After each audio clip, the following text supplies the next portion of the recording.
Pemirsa, sumber pendapatan daerah Diosrau saking transfer ke daerah TKD saking pemerintah pusat taler saking pendapatan asli daerah PAD. Raris PAD Pemprov Bali Bini Ageng Rau saking pajak kendaraan bermotor PKB miwah BBNKB 2. Menurut pengurati ekonomi Profesor Wayan Suartana, idealnya PAD rauh saking pangupaya Pemda sane madue wesanan ke keekonomian sane ageng. Artosnya nih izinin pemasukan majang Pemda sapisanan nyakayang setelah pikarian sane ageng.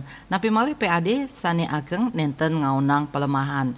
Duaning asa punika pemarginnya nih ketergantungan pajak kendaraan bermotor nyinayang panglimbakan kelas menengah sane ngantenang yening mobil nenten malih barang mewah.